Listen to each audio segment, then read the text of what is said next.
Wadogi ngeni gimowacho ni is at the heart of the constitution. Yes. Taparano basic understanding mar the principle of separation of powers. Okwanyal bedo koda mixed system. Ingeni no woki system ma mubunge achiel ni neni yere kondo bedo kata minister. Neno to en kata mubunge. Koro neno obedo executive to any parliament. Ineno. Gidhi cabinet kocha gitimo gik moko kendo giduogo parliament ka kendo gi up. Yes. Ineno. Koro no yudi nitie gimiluongo ni conflict of interest. Omiyo no pog. Bo wachi ni if you are in the legislative you remain there. Kini executive you remain there. Kawa bunge dwa tiyo tich mar executive. Gilo katiba. Mondo koro obed nango inyalo bedi executive at the same time iniango ini legislative arm. Supreme High Court nyoro wacho nango. Constituency is not a delivery unit. Mwachikirango PFM Act, Public Finance Management Act. Wacho ni resources bro divided at two levels.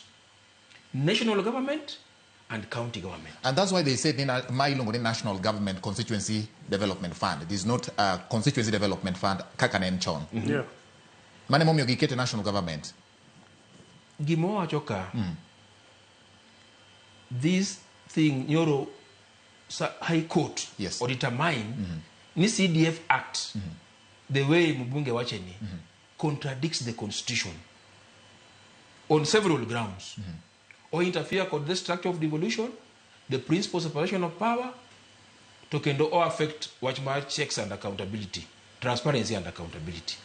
Thamu bunge wacho no odichiwo basari. Odichiwo hakanga.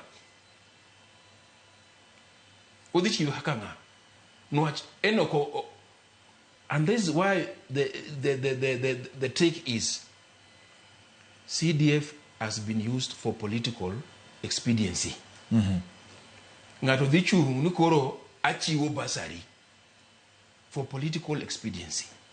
Iwondo go wang japiny to tich muna yiro go mubunge and tumo oversight called legislation and representation. Koro okwanyal dok chien ka High Court or determine this thing is illegal. Severally, to nigi nwasa di nyaka Supreme Court.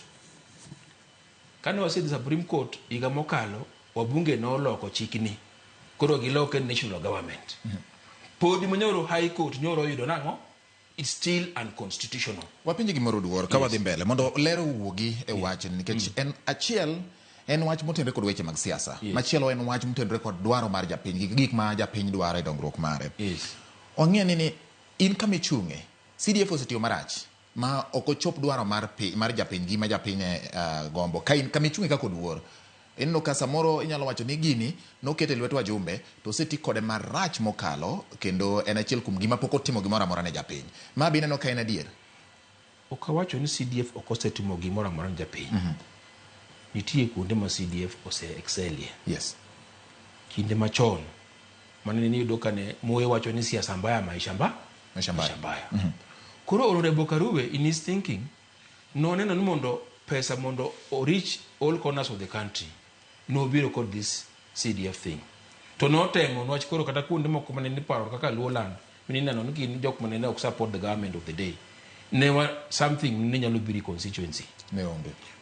To koro ka chiki no se loki. Temo no yiro ni koro pesa onego bed ni biro through the right channel. Okwata men pesa kidhi ground. Meno is something ma nyaka wabed koro clear.